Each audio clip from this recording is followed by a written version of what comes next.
Most used car advice tells you what cars are popular. This tells you which ones are actually worth the money. There is a difference. The most popular used car in a given price range is often popular because it is familiar, because it is heavily marketed, and because enough people have bought it that it feels safe. The genuine bargain is often a different car entirely. We compared 10 of the most common options in the UK used market below £10,000 using current listings, known fault patterns, owner reports, MOT data, parts costs, and realistic repair exposure. Not press cars, not manufacturer data, used market reality, 10 cars, the same budget, 7 carry risks, badge premiums, or known costs that the current market price does not reflect. 3 offer genuine value above what you are paying. We will go through all 10. The genuine bargains are at the end. For each car, we have specified the generation, the engine and gearbox that matters most, and the realistic price range you will encounter in today's UK market. Because recommending a model without specifying the variant is how most used car advice goes wrong. Car number 1, Ford Focus Mark III 2011 to 2018. The Focus is everywhere at this budget, thousands in the market at any given moment. Tidy examples, full service history, lowish mileage. It is the default used car at this price point, and it is priced accordingly. The problem is the front subframe. On the Mark III Focus, the rear section of the front subframe corrodes in a location that is not visible on a walk-around inspection. The MOT test includes checks around subframe and suspension mountings, but it remains a visual, non-dismantling inspection. Localized corrosion can be difficult to assess when access is restricted by underbody geometry. Remediation, when it is required, runs to between £300 and £800. On a £9,000 car, that is a material addition to the real cost of purchase. You can do considerably better for the same money. Car number 2, Nissan Juke 1.6 CVT 2010 to 2019. The Juke's styling still holds up. The compact crossover format was ahead of its time, and the car retains a visual distinctiveness that most contemporary small hatchbacks cannot match. And those two facts are specifically the 1.6 petrol with the CVT gearbox, which is the most common specification in the used market. The continuously variable transmission on this generation Juke develops a characteristic judder under light acceleration as the friction material wears, typically presenting from around 70 to 90,000 miles, which describes a significant proportion of current UK inventory. A CVT replacement at an independent specialist runs to between £1,200 and £2,000. On a £7,000 to £9,000 car, that is a near-term liability that genuinely affects whether the purchase price represents fair value. The 1.6 manual does not carry this issue and is the more sensible choice. But the manual is less common in the listings. The styling premium the Juke commands over a contemporary Fiesta, Clio or Corsa of comparable mileage is not supported by superior mechanical reliability at this price. It is supported by the shape. Car number 3, Vauxhall Astra 1.4. Turbo Mark VI 2009 to 2015. The volume of Astra supply in the used market keeps prices stubbornly higher than the underlying mechanical exposure justifies. Millions were sold over this generation. Most of them are now at the age where characteristic issues are appearing together rather than individually. On the 1.4 turbo, one of the most common powertrains in this generation, timing chain stretch is the primary concern, and owner forum data across many years. The chain rattle on cold start typically develops from around 60 to 80,000 miles on engines that have not received consistent oil changes at the correct intervals. Early intervention with a chain replacement, including tensioners and guides, runs to £600 to £900 at a competent independent. On top of that, brake, servo and master cylinder failures are a recurring pattern on several MK6 variants. The failure mode produces a noticeably firmer pedal under normal braking and progresses in some cases to a spongy pedal under hard use. They represent a repair exposure the asking price does not account for. The volume of supply in the market keeps prices higher than they would be if buyers were pricing in the specific risks of this age and this powertrain. You are paying for the brand recognition and the availability. The mechanical risk is not discounted into the price. Car number 4, Volkswagen Golf Mark VII, 2013 to 2021. Before anything else, the Golf Mark VII is a genuinely good car. The engineering quality is real. The interior is well made. It drives well above average for the class. The case against it at this budget is not about fault. It is about value. At £9,000, you are paying a significant badge premium relative to mechanically near-identical alternatives. Same VW Group engine, same architecture, materially lower asking price, and in the estate variant, substantially more space. That £1,500 to £2,000 gap represents the Golf badge. It does not represent superior engineering, lower parts costs, or better long-term reliability. The Golf is not a bad buy if you understand you are paying for the badge and you choose to do so.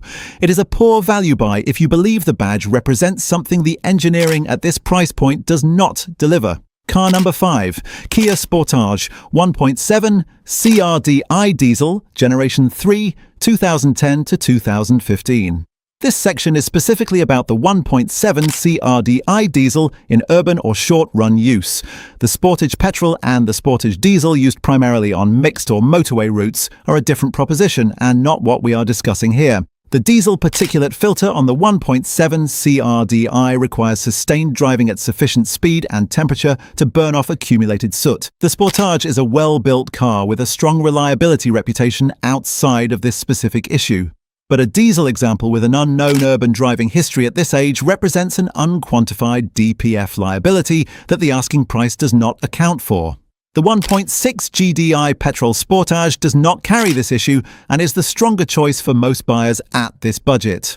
Car number 6, Mini Cooper R56, 2006 to 2013. The R56 trades across a wide band. A standard Cooper in average condition with moderate mileage sits at £4,000 to £6,000. A well-maintained, desirable specification, particular colour, low mileage, documented history, can reach £7,000 to £8,000. We are not suggesting £9,000 to £10,000 as a standard price for a normal R56, but at whatever point in this range you encounter one, the timing chain is the question that comes first. The Prince engine family, 1.6, naturally aspirated and turbocharged, has a timing chain arrangement that is among the most discussed failure points of any mass-market engine of its era in the UK market. The chain guide and tensioner design can allow the chain to develop slack. When it does, the symptom range runs from a rattle on cold start, which is a warning worth acting on immediately, to catastrophic engine damage if the chain skips timing. A full engine replacement on an R56 at current market prices can approach or exceed the car's value. That is an existential risk on a car at this budget. This is not an obscure failure mode. Every mini forum covers it. It is discussed on every used car advice platform. What it is for private buyers who have not specifically researched the car is entirely invisible. The documented mitigation is an uprated timing chain guide and tensioner, a common and well-established modification among knowledgeable Mini owners. Service history should include evidence of this work. If it does not and the car has significant mileage, the cost of having it done should be factored into the purchase negotiation. Ask specifically for documentation of timing chain work before the test drive, before the inspection. The chain history is the single most important document in any R56 purchase. Car number 7, Renault Megane Mark III, 2008 to 2016. The Megane Mark III is not on this list because of a dramatic structural failure mode. It is here because of a combination of real, documented issues that add up to a maintenance burden the market price does not fully compensate for. The rear beam axle corrosion is the most significant. On Meganes that have been driven regularly on salted UK roads without specific underbody treatment, the rear beam mounting points and the beam itself corrode at a rate that is faster than many comparable cars of the same era. This is consistent with what we have documented elsewhere in this series for French cars of this generation. When it reaches an MOT advisory, it typically continues to progress, and the gap between advisory and structural concern is narrower on the rear beam than on many other components. The window regulator mechanisms on the front doors are a high-frequency failure point. The plastic clips that secure the regulator cable break with sufficient regularity to appear consistently in owner forum data. This is a cosmetic inconvenience rather than a safety issue. But at the volume it occurs, it represents a recurring maintenance cost. Additionally, the lower sill areas on higher mileage Megane Mark III examples from earlier in the production run show a rust pattern that is accelerated relative to contemporary competitors. It is visible if you look for it. It is often not visible if you only look at the parts of the car that are easy to see standing beside it. These issues together, rear beam corrosion, window regulators, sill rust, do not individually make the Megane Mark III unacceptable. They make it a car that requires specific inspection of specific areas before purchase, and that the market does not currently price to reflect that inspection requirement. Now we reach the three that are worth the money. These are not the cars you will find most often in the listings. They are not the cars generating the most enthusiasm in weekend used car columns. They are the cars where the market has consistently given you more engineering, more reliability, and more real-world ownership value than the asking price suggests. Three genuine bargains at under £10,000, identified by specific variant, specific specification, and the specific reasons the market has not fully corrected to reflect what they deliver. Car number 8, Honda Jazz 1.4 manual, second generation, 2008 to 2015. Specific note before we start, we are recommending the 5-speed manual transmission version of this car. The early iShift automated manual, available on some 2008 to 2011 examples, is a 6-speed automated manual, not a conventional automatic, and it has a known reputation for being unsatisfying to drive and for developing issues at higher mileage. It is not part of this recommendation. If you are looking at a Jazz from this period, identify the gearbox before you proceed. The manual is the one to buy. The second-generation Jazz with the 5-speed manual and the 1.4i VTEC engine is, in our assessment, one of the most consistently reliable small cars ever sold in the UK market. The engine specification is conservative rather than performance-focused. The iVTEC variable valve timing system is mature, well understood, and well supported by independent Honda specialists who have been servicing it for 15 years. Reports of major mechanical failure on well-maintained manual examples of this generation are genuinely rare in owner data across multiple sources. The interior is what most buyers miss. The Jazz looks small from outside and drives small in traffic. Inside, it confounds every expectation. The magic seats, Honda's rear seat design where the base folds forward rather than down, create a completely flat load floor at the same height as the boot entry. The carrying capacity and flat floor configuration matches or exceeds cars that are physically 20 to 30% larger. You can carry a bicycle inside a Honda Jazz with the front wheel removed. You cannot do that in a Nissan Juke, a Ford Focus, or a Golf. The driving position is elevated, giving clear visibility in town. The controls are logically placed. At this price point, $5,500 to $8,500, you will find examples with between 60 and 100,000 miles that have been maintained by the specific kind of owner the Jazz attracts. Careful, attentive, service history-focused buyers who replace the car not because it has failed them, but because they wanted something new. That ownership profile matters. The Jazz's parts costs are modest. An independent Honda specialist in any major town will know this car and can service it for a realistic amount. The Jazz is not a car that generates excitement at the point of purchase. It is a car that generates gratitude across the years of ownership that follow. Buy the Jazz and thank yourself for the next 100,000 miles. Car number 9, Skoda Octavia 1.4 TSI or 1.6 TDI. Manual gearbox, Mark III, 2013 to 2020. The recommendation here is specific and the specificity matters. Manual gearbox, either the 1.4 TSI petrol or the 1.6 TDI diesel on a mixed driving profile. We are not recommending the DSG dual-clutch automatic at this age and this mileage without documented evidence that the DSG fluid and mechatronic service has been carried out at the correct interval. An overdue DSG service on a high-mileage Octavia is a several £100 job that transforms a bargain into an expense.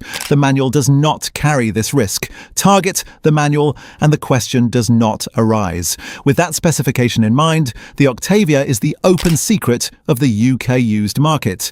It has been the open secret for 15 years. The Skoda badge, even now, even after decades of consistent quality improvements and VW Group ownership, still trades at a discount to the Golf. That discount is not justified by the engineering. The Octavia Mark III uses VW Group drivetrains throughout. The same engine families as the Mark VII Golf, the Audi A3 and the Seat Leon. Same mechanical fundamentals, same components, same parts supply network. In most cases, the same trained independent technicians at any competent VW Group specialist. What the Octavia gives you that the Golf does not give you at this price is a substantially better deal on every objective specification. A £9,000 budget applied to an Octavia MK3 1.4 TSI manual will typically produce a 2016 to 2018 car with between 50 and 80,000 miles. Lower mileage, more recent or better equipped than a Golf at the same price. The Octavia hatchback has a boot of 590 litres, which is among the largest in the conventional family hatchback class. The estate is larger still, and at this budget, you can find estate examples that make the Golf look cramped. The market has not corrected this gap. A Skoda badge still sells at a discount to a VW badge, even when the car underneath them is, for most practical. Car number 10. Toyota Yaris Hybrid, 3rd generation, 2011 to 2020. This is the car we would buy. Not because it is exciting or a status statement, because at this budget, the 3rd generation Toyota Yaris Hybrid, specifically the one NZ-FXE hybrid powertrain used from 2012, which is the same fundamental hybrid architecture Toyota has been refining across its product range since the original Prius, offers a combination of documented reliability, real-world fuel economy, and low long-term running cost that nothing else at this price point matches. The fuel economy is specific and verifiable, 50 to 60 miles per gallon in genuine mixed driving and more in predominantly urban use. On a car bought for under £10,000, the annual saving against a comparable conventional petrol car at normal UK mileages is a realistic £200 to £400 per year, depending on fuel prices and usage pattern. Over 3 to 5 years of ownership, that is a sum that meaningfully changes the total cost of the purchase. The reliability record is documented and widely attested. The Yaris Hybrid has one of the lowest rates of major mechanical failure reported in owner surveys and reliability databases for mass-market cars in the UK across this period. The hybrid battery, which generates more buyer anxiety than any other component, has a genuinely strong real-world track record. Toyota's battery management system is conservative by design. The battery is not pushed to charge or discharge extremes that accelerate cell degradation. Evidence from taxi and private hire operators who have run Yaris hybrids to high mileages, and from private owners with documented service histories, consistently shows the battery performing well beyond 150,000 miles. The regenerative braking system does reduce wear on conventional brake components. Pads and discs last longer in city and mixed use than they would on an equivalent conventional car, because the electric motor provides the initial braking force in many situations. The car still requires servicing according to Toyota's normal time and mileage schedule, but reduced brake component wear is a real and specific running cost saving for buyers in urban environments. At the top of the budget, £9,000 to £10,000. A 2015 to 2018 Yaris Hybrid with a full Toyota service history represents the strongest combination of reliability and total ownership cost available in this segment. It may not be the cheapest small car at this price. The Toyota Hybrid premium is real and to some degree already reflected in the market. What that premium buys you is a reliability record with more supporting evidence than any competitor at this budget, a drivetrain that has demonstrably worked well at high mileages in the UK, and running costs that are genuinely lower across the ownership period. At under £10,000, peace of mind is not a luxury. It is the most valuable thing you can buy. And this is where you buy it. The Focus carries inspection risk the asking price does not account for. The Juke 1.6 CVT carries a transmission vulnerability its styling premium does not justify. The Astra 1.4 turbo compounds timing chain and brake servo exposure in a way the mid-range price does not compensate for. The Golf badge costs more than the Golf engineering at this price point delivers. The Sportage 1.7 CRDI diesel is a poor match for buyers whose driving profile does not support regular DPF regeneration. The Mini R56 requires specific chain history documentation before purchase at any price. The Megane Mark III carries rear beam corrosion, window regulator and sill rust patterns that the market has not fully priced. The Honda Jazz 1.4 manual gives you one of the most reliably trouble-free small cars in the UK used market. The Skoda Octavia 1.4 TSI or 1.6 TDI manual delivers VW Group engineering at a Skoda badge discount that the market has still not fully corrected. The Toyota Yaris Hybrid gives you the best documented reliability record and the lowest realistic running cost of anything at this budget. If you are shopping at under £10,000, buy the car the market is undervaluing, not the car the market is comfortable with. Tell us in the comments, which of these 10 have you owned or are considering? Do you agree with the 3 bargain picks? And is there a car under £10,000 that you think belongs on this list that we have not covered? Put it below, because the most useful used car knowledge in the UK lives in those conversations, not